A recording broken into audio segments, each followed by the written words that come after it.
Okay, so now we're going to talk about sequences. And a sequence is just a function. And the difference between sequences and most functions is while for f of x, for most functions, you assume that the independent variable, you assume x is an element of the real number set. The set of real numbers, you know, the x-axis represents the entire real number line.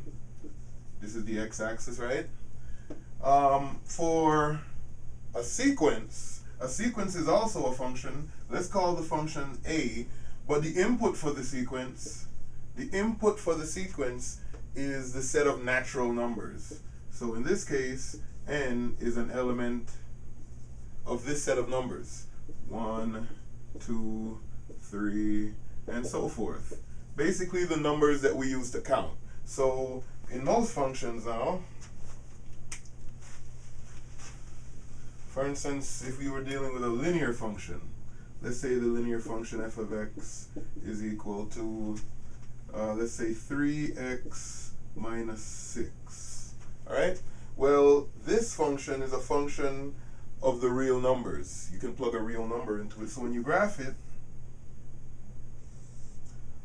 1, 2, 3, 4, 5, 6. When you graph it, what you do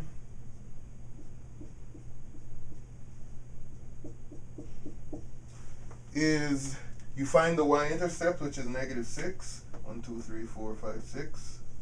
And then the slope is 3. So every time you go up 1, 2, 3, you go over 1. Every time you go up 3, you go over 1. So you would graph the line this way. And the fact that the line is solid implies that every number between negative infinity on the x-axis and positive infinity on the x-axis, all real numbers can be plugged into this function. Okay? Now, this function over here, we're actually going to use a different notation. Instead of writing the independent variable in parentheses, we're going to write the independent variable as a subscript. So for instance, a1, a of 1. In this notation would be a with a subscript of 1, and it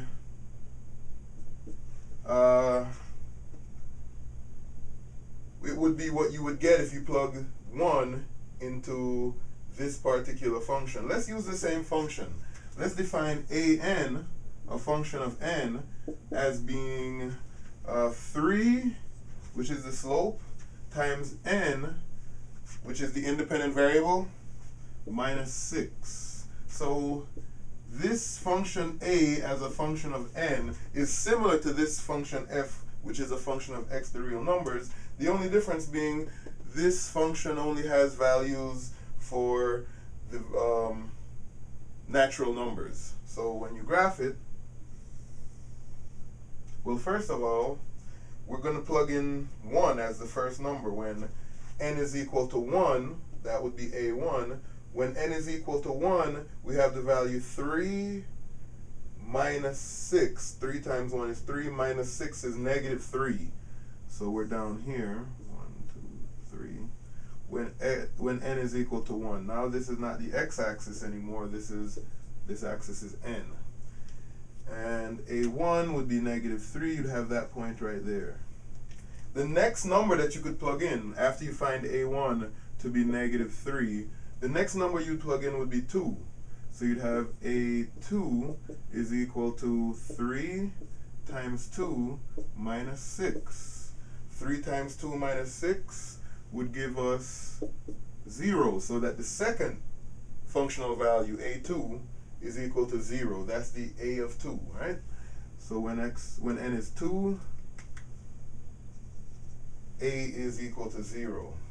And then you can go on and find a3, for instance. a3 is equal to 3 times 3 minus 6, which is 9 minus 6, or 3. So a3 is equal to 3. 1, 2, 3. So when n is equal to 3, this thing is equal to 3. Slightly off, right here, right here. So we get these values continuing on forever and ever and ever and ever, all right? The first three values, though, the first three values, A1, A2, and A3, were -3, 0, and +3. And this specific kind of series, or sequence, this specific kind of sequence is what we refer to as an arithmetic sequence. Anytime the function from which the sequence is derived is a linear function, anytime it's a linear function, what you're dealing with is an arithmetic sequence. So let's take a look at more arithmetic sequences.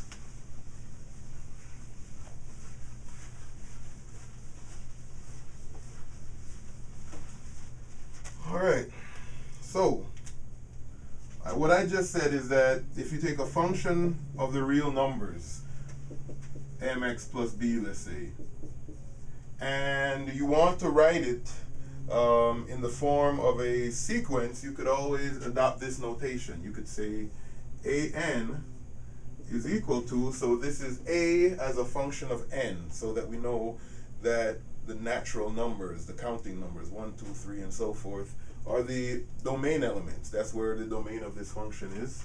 And we can also call it dn plus b. All right, I've changed things slightly there. The m from the formula, which is the slope of this formula, is the same thing as the d over here. The d, in this case, is called the common difference.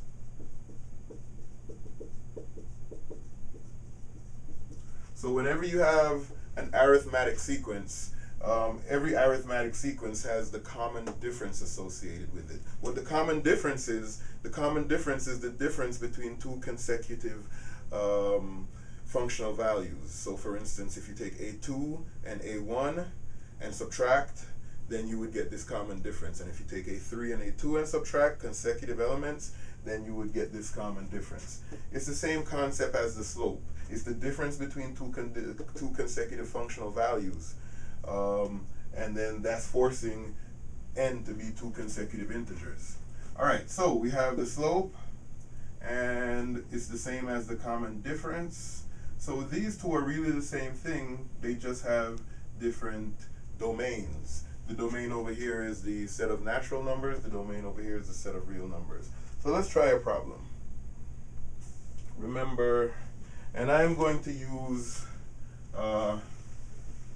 this formula here. This is an arithmetic sequence. The slope is d. N is the independent variable. It's the counting 1, 2, 3, 4, and b would be like the y-intercept, but we don't have a y-intercept because n is not going to be 0. So let's take a look at this example. Example is to find an expression for the nth term. Find an expression for the nth term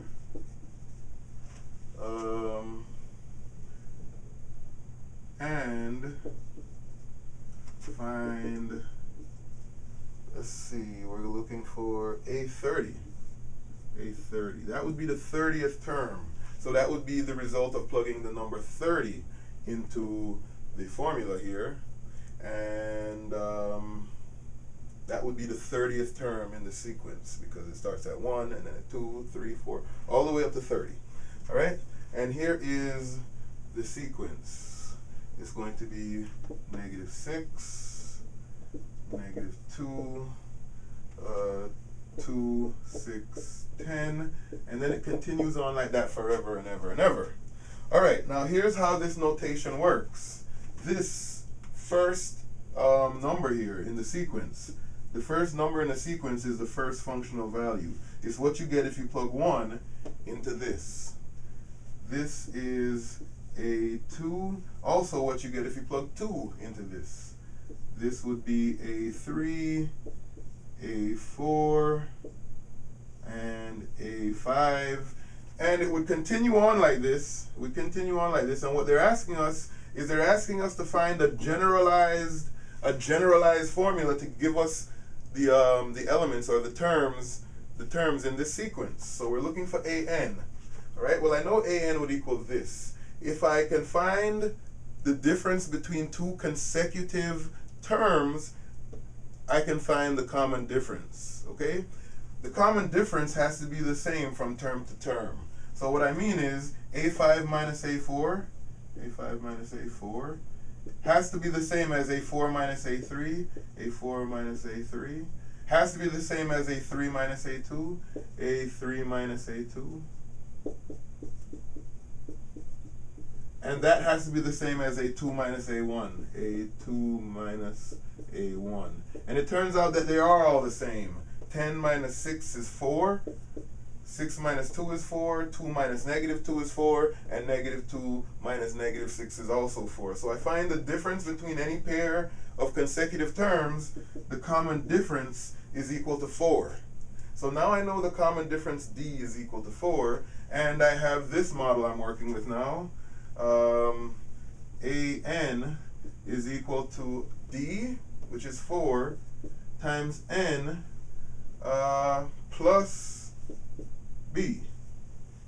All I need to do now is find b, and I would have an expression that would give me the nth term. All I would have to do is plug in n, and the expression would tell me the nth term. So let's go ahead and do that.